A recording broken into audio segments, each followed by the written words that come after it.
কংগ্ৰেছ দলৰ প্ৰতি মানুহৰ এটা বিশ্বাস পুনৰ ঘূৰি আহিছে যে কংগ্ৰেছ দলেই ভালকৈ এখন সুশাসন দিয়া চৰকাৰ দিব পাৰে, য'ত গুড ইকনমিক ৰোডমেপ থাকে, য'ত মানুহৰ মহিলাৰ কল্যাণৰ কাৰণে, যুৱকৰ সংস্থাপনৰ কাৰণে, কৃষক, শ্ৰমিক, ঠিকাদাৰ সকলোৰে কাৰণে চিন্তা কৰা এখন চৰকাৰ মানুহে উপলব্ধি কৰিছে। গতিকে আজি বিভিন্নজন লোকে আমাৰ ইয়াত জইন কৰিব।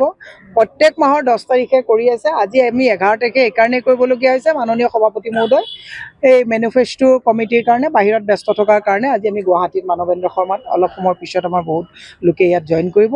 আৰু এনেকৈ মানে গোটেই জিলাই একচুৱেলি জইনিং কাৰ্যসূচী হৈ আছে আৰু ভাল ফল দিবলৈ সক্ষম হ'ম।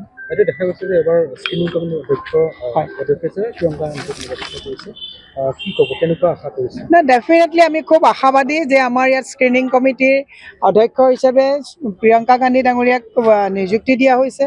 আৰু আমাৰ গোটেই ইলেকশ্যন মেনিফেষ্টোৰ মেনেজমেণ্টৰ কাৰণে DK শিৱকুমাৰজী, ছত্তীশগড়ৰ প্ৰাক্তন মুখ্যমন্ত্ৰী মহোদয় বন্ধু তিৰ্কী ডাঙৰীয়া, সকলোকে, ভূপেশ বাঘেল ডাঙৰীয়া, সকলোকে ইয়াত মানে স্থলাভিষিক্ত কৰা হৈছে। জিতেন্দ্ৰ সিং ডাঙৰীয়া আছেই। গতিকে আমাৰ বিশ্বাস যে এইবাৰ আমি পূৰা ধুনীয়াকৈ আমি গোটেই ইলেকশ্যন মেনেজমেণ্টটো লৈ গৈ এইবাৰ চৰকাৰ গঠন কৰিবলৈ আমি সক্ষম হ'ম। যিকোনো খবৰৰ বাবে যোগাযোগ কৰক আমাৰ এই নম্বৰত 9181 307 221।